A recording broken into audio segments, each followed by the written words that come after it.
So before we get into today's video, which is very exciting because we start turbocharging the 240SX, let me just tell you a little bit about something that I have done.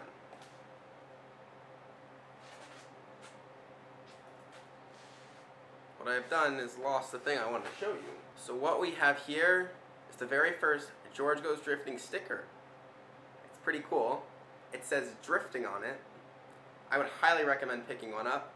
If you would like to purchase one, you can go into the description and there's a little link and you can click on it, georgegoesdrifting.com. Send you over, you can buy a sticker. If you purchase one, it will be very helpful into finishing the 240SX in terms of turbocharging it. We're getting very close to the end, so it will be very exciting. We'll be drifting with Boost, hopefully very soon. Right now I'm only going to be shipping them to the United States of America. If you live in another place and would like a sticker, let me know and I'll see what we can do to figure it out. Yeah, so they're pretty cool stickers. They're like,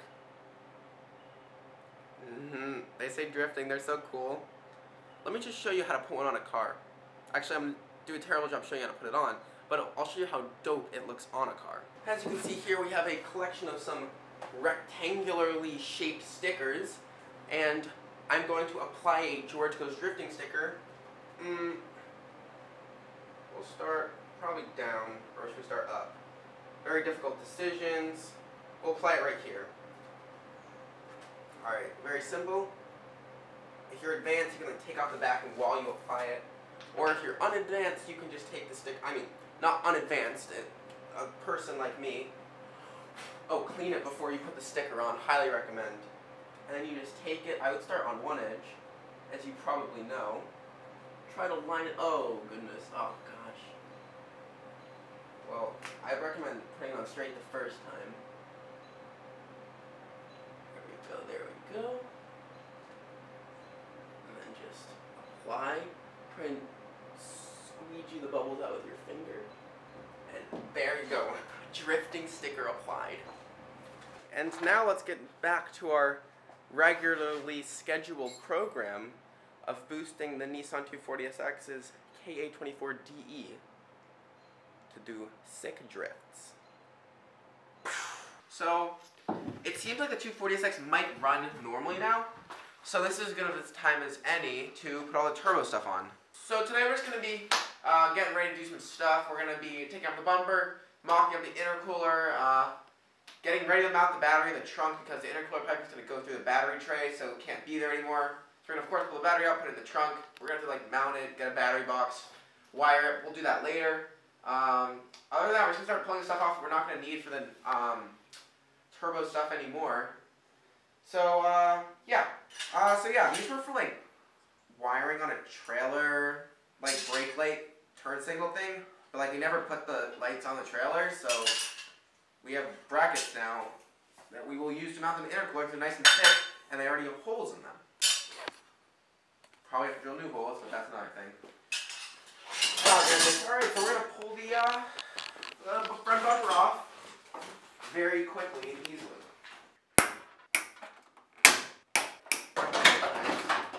Why do we have to break? Oh, look at the bash bar. I'm glad I mounted it really nice. Dude, stacks on stacks. We're going to just go ahead and take the battery out now because it's not like we need it here. We also need to mock up the intercooler stuff. And having a battery here is really annoying for that. Just going to go ahead and pull it out. And then we're also going to take out the intake because we're not going to need that anymore because we're going to be boosted. Alright, you got the battery out. Now we're going to go ahead and pull the ground out because obviously we're not going to need a ground in the front of the car if we have no battery here. We're going to ground it in the back of the car. That's another thing that goes with that. Wow, we're boosting already. Look at this already pre-made hole for the boost pipes. Yeah, throwback to Ben. Remember when he did that? Can you see daylight through that? Yep, right, that's where the vacuum. Do I mount it this low? I don't like that. No, just stick it at high. Who cares? You're not gonna run a bumper anymore anyway. I'm not gonna let you run a bumper anymore. It's so dang. It's so sick. Honestly, you think that's high when the car's on the ground. That's a low. I'm gonna mount it to this level right here. Okay, so have a bracket bolt to the bottom and come flat out and hit it. Alright, Have 2 more brackets that come out here. Yeah. First, I want to make this straight though.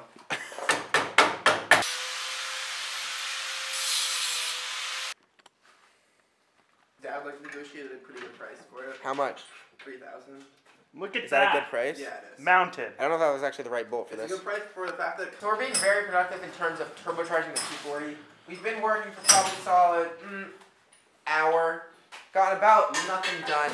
But I'm just going to go ahead and chop this intercooler pipe in half because I bought the universal intercooler kit.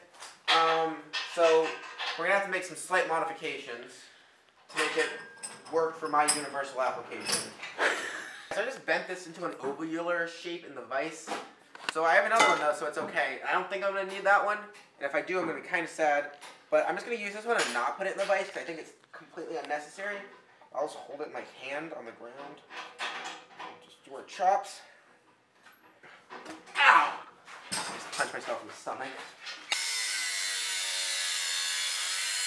We're going to chop our hole for the intercooler piping. I'm just going to line it up real quick, see where it's popping out. The intercooler, right here. Where the hole needs to be.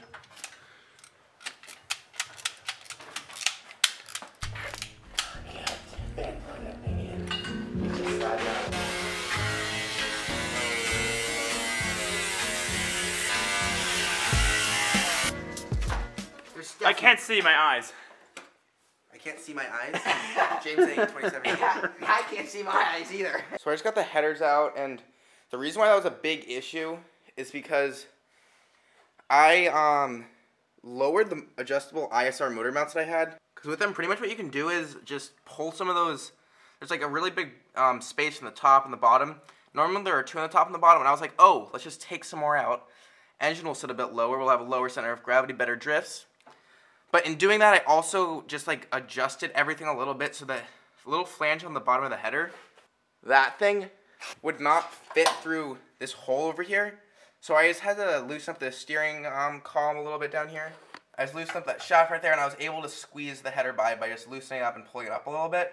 And now that we have the header out, we can actually put the turbo manifold on and start mocking stuff up. See where the intercooler piping is going to have to go, and more fun stuff like that. So now we're just going to put the turbo in, mock it up a little bit so we can get our intercooler piping going, because this side's pretty much ready to be cut for like finalness and attached. But before I start cutting all that stuff apart, just so I'm sure and I'm not messing anything up and if I have to redesign how I do it, I want to mock all this stuff up too, just in case there's like an issue. But we should be good.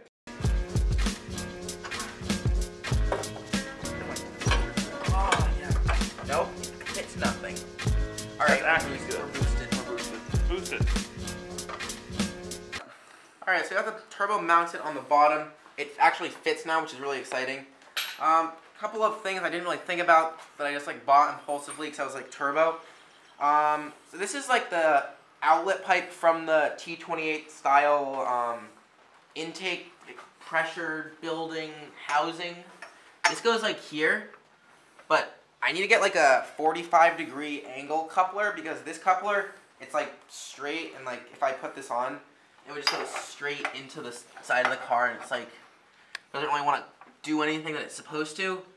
I mean, this is like I'm just gonna do it properly. I'm just gonna get the right angled tube so like I don't have to deal with any of these weird problems that are like associated with having completely the wrong thing. So it's like it's not gonna be rubbing on stuff. It's just gonna fit. And then that will be good. I'll be able to like get that up here to go through the intercooler. Then once we got all our intercooler piping like mocked up, then I'll start making our final cuts on it because I don't want to do anything just yet until we're 100% sure that's how it's going to sit and it will work that way. Yeah, it looks like it will be pretty good. So the last time we were working on the 240, we pretty much just stopped because it was getting late and it was like, alright, we're done for today. But we ran into the issue that this outlet that comes off of the turbo with the pressurized air, if I put like the piping I had on it, it would have been hitting the frame rail. So I went ahead and bought this 90-degree radius bend, and it goes from a 2-inch to a 2.5 for my intercooler piping, because this is 2-inch, intercooler piping is 2.5-inch. So this will be able to pop right on here, and as opposed to hitting the frame rail, this will slide right by it, comes off the turbo, we can put it at the angle that we want, do whatever we need. And we can go ahead and mock up the rest of our intercooler piping before we make any cuts that make it very difficult to undo what we've already done. So this is pretty much what it looks like when it slides off. If I hold it here, this is pretty much where it's going to go. And then I'm going to have to figure out some sort of situation with the intercooler piping if I can get this in here. And then this is probably not the thing that's going to be here. It's definitely not, because it's not even close to what we need. But it's going to be something like that, and the intercooler piping is going to come off of that. And then we're going to have a hole down here where this fuse box is sitting. That lets, you see a little hole right there that kind of already exists. It's going to be around this area. You can see it's a little crumpled too because this car got into an accident. That's fun. They'll go down there, hook up to the rest of our intercooler piping, which is right here. And we'll have that done, and we'll be able to just look at it in happiness. So I'm going to attempt to bend this little piece of the car front left back out, because it's a little bit bent, because it's definitely crumpled a little bit on the side, so I'm going to definitely crash into something. So we're going to get fun with the jack with it and try and bend it back. So you can see right here where it's a little bit crumpled right there, and it's kind of like just bent down and creviced. So I'm just going to put the jack under it with a 2x4 and try and push it up a little bit.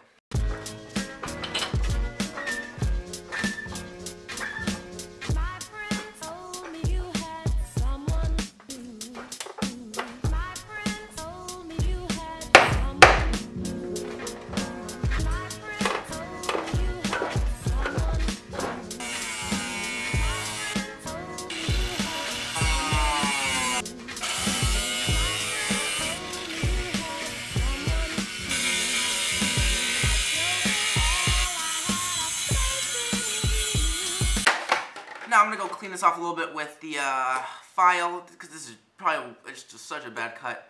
I know I haven't cleaned any of the intercooler pipes out yet. Before I put anything together, finally, I'm going to pull everything apart, clean all it grinds up, re-flare around the sides so the couplers will have something to grab on, then clean out the insides. Everything will be nice and good. So there's this hose right here that comes off the factory intake, goes into like the thing in the intake manifold. I imagine it's for some sort of vacuum situation. I'm not 100% sure, but I know that I need it. So pretty much, I bought a universal intercooler piping kit, so it obviously didn't have a bung for it on the intercooler piping.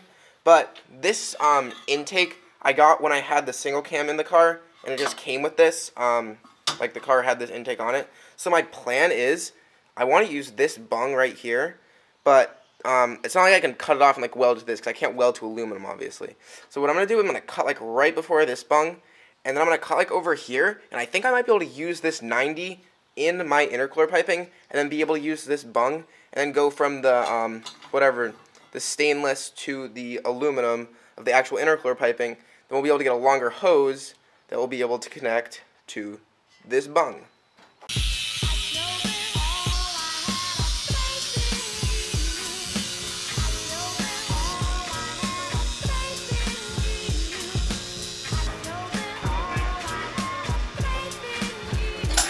What? Really? You don't really need a jack pad.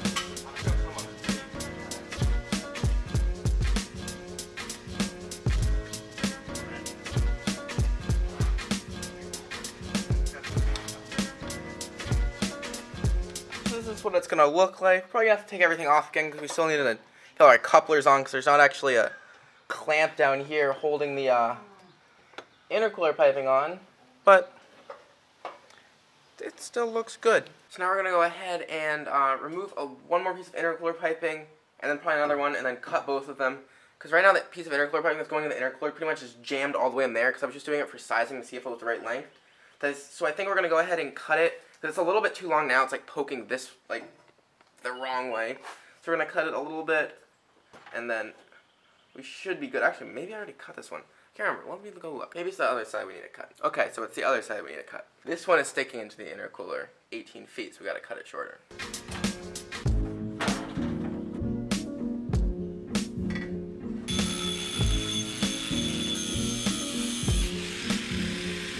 Alright, so I went ahead and cut it, filed down the edges, and then put a little sandpaper to it so it wouldn't be super rough. After we're done putting every single piece of intercooler piping on, I have everything cut exactly how I want it. I'm going to take every single piece off, like spray the inside down, and just shove a paper towel or like a rag through all of them, get every single thing out of them, make sure everything's clean before we go ahead and start shoving tiny pieces of metal into the engine. So yeah, that's the plan right there. So this is pretty much just mocking it up, making sure everything is the correct size. Perfect.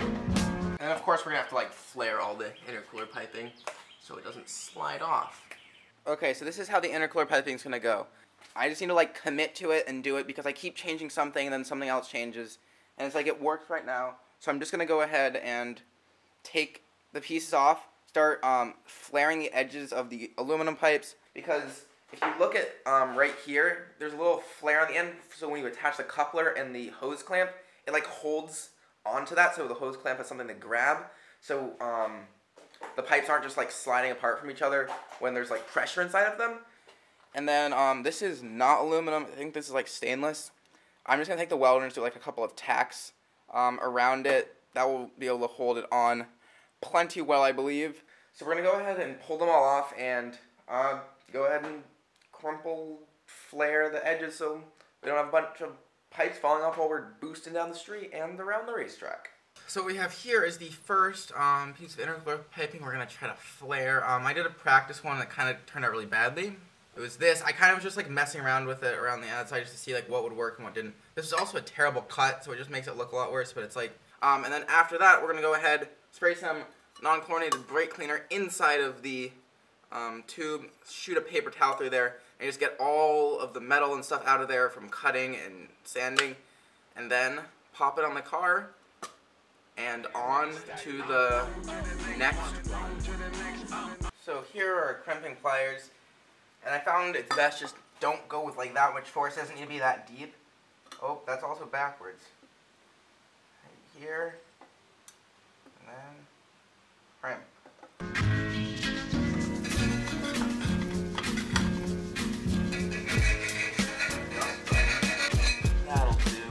So in all the aluminum pipes, I had the pair of pliers, and aluminum is so soft you can pretty much just like grab with the pliers and bend it really easily. But this is like stainless steel, I'm pretty sure, so it's a lot more difficult to bend. It's not as malleable.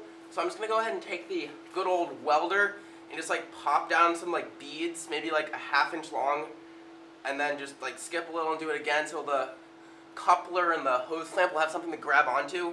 So when we're under the boost, we won't be popping connectors off and just doing not turbo fun things.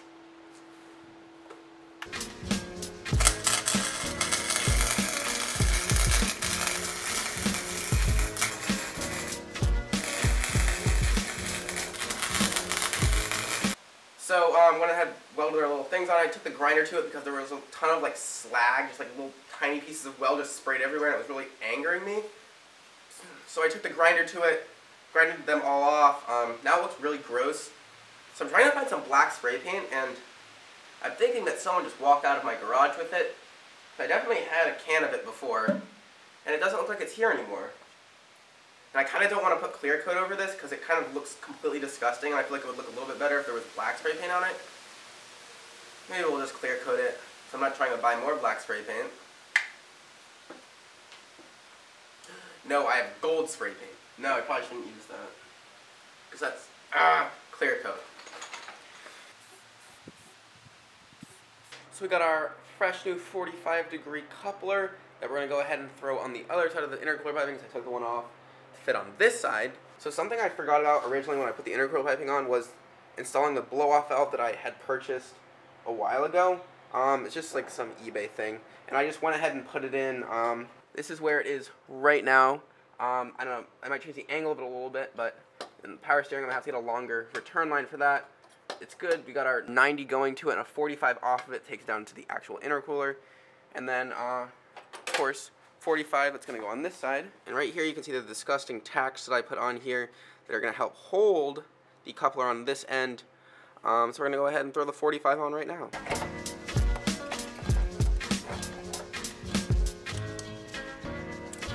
So the universal intercooler piping kit, I think I would recommend it for someone who's just looking for functionality and they're willing to spend the time to work on it. Because in total on all this intercooler piping, I probably spent like 4 hours between mocking it up, cutting it, removing it, couplers here, there, flaring the tubes. Just like all this stuff that just turned into like such this huge thing. And at the end of it, like, it doesn't look that clean because there's so many couplers and there's so many just weird bends. So like if you're really looking for something that like looks nice, I would highly advise just purchasing an intercooler kit for your car. But if you like don't care how it looks, this is the way to go because it's probably a half or a third of the price of like a other type of intercooler kit that you would find. So if you did enjoy this video, make sure to like, comment, and subscribe, and I will see you in the next one.